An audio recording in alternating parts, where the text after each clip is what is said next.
She publicly humiliated him for being a veteran, assuming he had nothing to offer, until he stood up, shared one real story, and turned the entire class against her. Tariq Holloway never liked to talk much about his time overseas.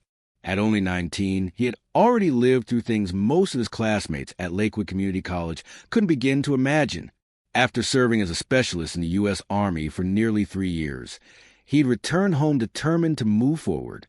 For him, that meant enrolling in college and chasing a quiet dream, becoming a journalist. He wasn't the loud type. He didn't walk around with medals or wear a uniform that would announce what he'd been through. You wouldn't even know he was a veteran unless you asked, and most people didn't. He kept himself, showed up on time, and sat in the middle row of his classes, close enough to hear, far enough not to be noticed. Tariq had enrolled in Introduction to American Literature mostly because it was required, not because he loved fiction. But something about storytelling, especially when it revealed something true about people, their fears, their pain, their quiet strength, had started to interest him. Maybe it was because of what he saw during his deployment. Maybe he just wanted to understand the world better than he had before. On the first Monday of the semester, the classroom buzzed with the usual start-of-term energy. New students flipping through syllabi, others checking their phones, the occasional awkward attempt at conversation. When Professor Patricia Elwell walked in, the room quieted almost immediately. She looked exactly like the kind of professor you'd see in a film. Tweed blazer, wire-rimmed glasses, and a tone that suggested she didn't suffer fools. She introduced herself quickly, almost coldly. No smile, no small talk, just straight into her expectations. Punctuality, participation, and intellectual rigor. Her voice was sharp, with just enough edge to make some students sit up a little straighter. When she called roll, she paused at Tariq's name. Asterisk Holloway. Tariq Holloway. You're the veteran, right? Asterisk, she said, not bothering to look up from her clipboard. He nodded once. Asterisk, yes, ma'am. Asterisk, her lips curled slightly, not quite a smile. Asterisk, well, let's hope you remember how to write essays, not just field reports. Asterisk, a few students chuckled nervously. Tariq didn't say a word.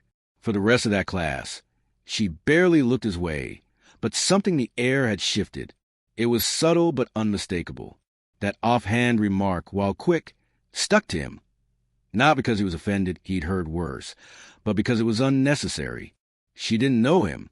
She hadn't read a single word he'd written. And yet, she had already decided what box to put him in. That first week, Tariq did what he always did. He paid attention, took notes, submitted his first assignment on time. It was a thoughtful reflection on a short story about post-war trauma. He didn't mention his own experiences, but his insight was clear. Still, when he got the paper back, it had more red ink than he expected. A flat C, with needs depth scrawled at the top. He took it quietly, but his mind stayed busy. Was it his writing, or was there something else going on? He didn't jump to conclusions.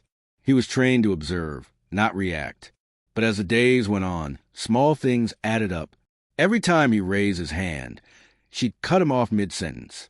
When he referenced anything military-related, she'd roll her eyes or redirect the discussion. It wasn't open hostility.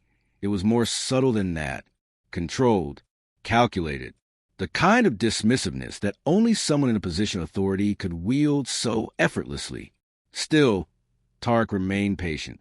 He had been through far worse and more dangerous places. But the difference now was this. Here, people were watching. They saw it happening. And nobody said a thing. What he didn't know, what none of them knew, was that a storm was building. And before long, Tariq would be the one to turn that quiet storm into something no one in that classroom would forget. Not because he was loud.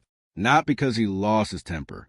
But because when you strip away the uniform, the silence, and the assumptions, what's left is a man who knows the truth and isn't afraid to speak it when the moment finally comes. By the second week, the tension between Tariq and Professor Elwell had become hard to ignore, at least for those who were paying attention. At first, it was the way she skipped over him when calling on students, even when his hand was clearly raised. Then it was her subtle but biting commentary, whenever he did manage to speak. On the surface, it all seemed like a professor keeping control of her class. But if you listened closely, there was something else at play, during a discussion on the things they carry by Tim O'Brien, a story about Vietnam War soldiers carrying not just weapons but emotional burdens. Elwell posed a question to class. Asterisk, can anyone give an example of a time when truth was manipulated for the sake of narrative? Asterisk, Tarek raised his hand. She paused, sighed noticeably, then called on someone else. After a beat, she finally looked his way. Asterisk, fine. Mr. Holloway. Asterisk, he spoke clearly. Asterisk, there was a mission we went on where the press release left out key details. They reported a clean operation, but in reality, civilians were injured. The report fit the narrative, not the facts. Asterisk, the room went still. That kind of honesty was rare in a classroom. Elwell tilted her head. Asterisk, so you're saying your own military misled the public? Asterisk, Tarek nodded. Asterisk, yes, ma'am. It happened.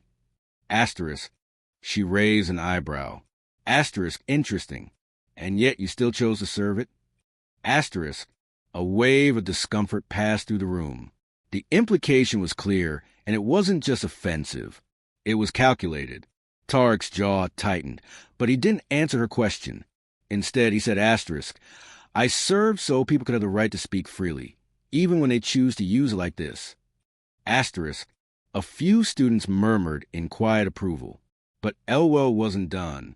She turned to a whiteboard and muttered, just loud enough for the room to hear, asterisk, blind loyalty and literature rarely mix. Asterisk, that comment stuck. It wasn't just inappropriate, it was a blatant jab, one that crossed a line between critique and insult.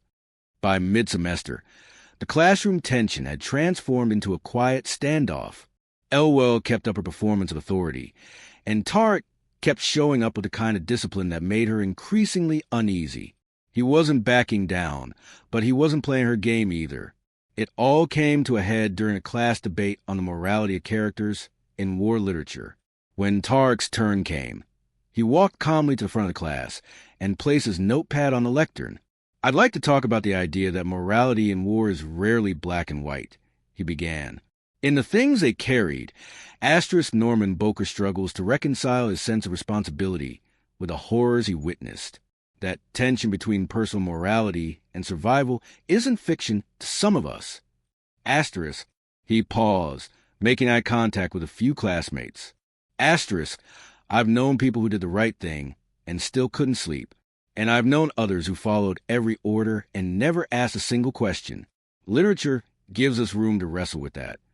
Asterisk, for once, the class was locked in. You could hear the weight behind his words. This wasn't recitation. This was lived experience, filtered through the lens of thoughtful analysis. Then came Elwell's voice, sharp and clipped. Asterisk, so your position is that morality becomes flexible in war? Asterisk, Tarek nodded. Asterisk, I think it's constantly tested, and sometimes it breaks.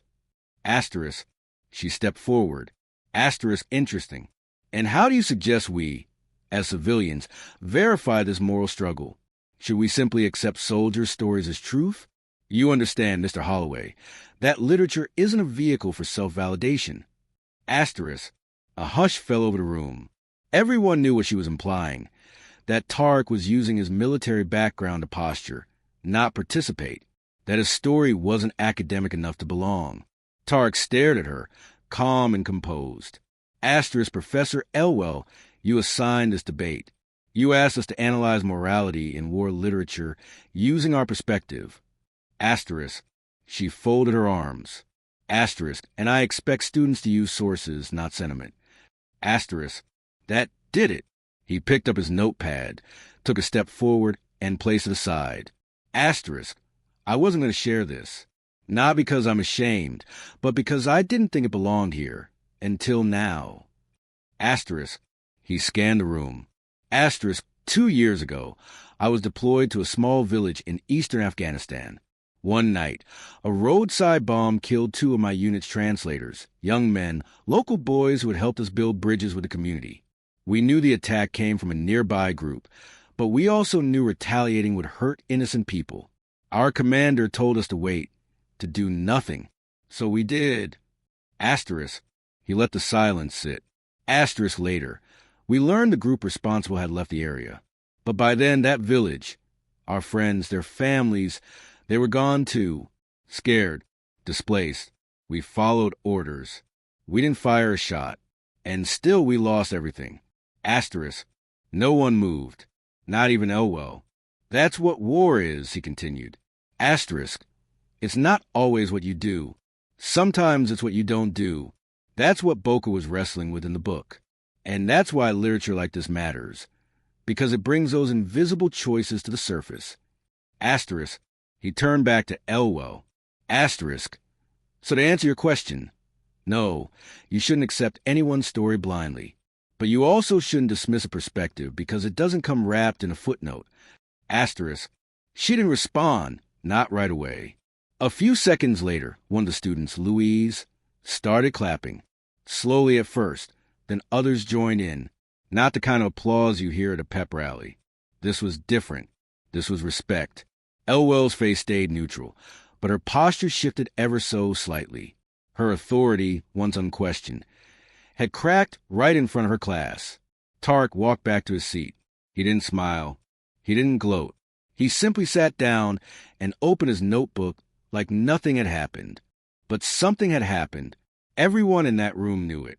And from that day forward, so did she. By the time finals week rolled around, the atmosphere in Professor Elwell's class had changed entirely. There was no announcement, no official apology, but something had clearly shifted. Elwell was more cautious, more measured in her tone. She no longer called Tarek Mr. Holloway with that edge in her voice. No more side remarks. No more snide looks when he raised his hand. She had gone silent. For some professors, silence might be a mark of disinterest, but for Elwell, it was a sign of retreat, a quiet acknowledgement that her grip had slipped, and everyone in the room knew why.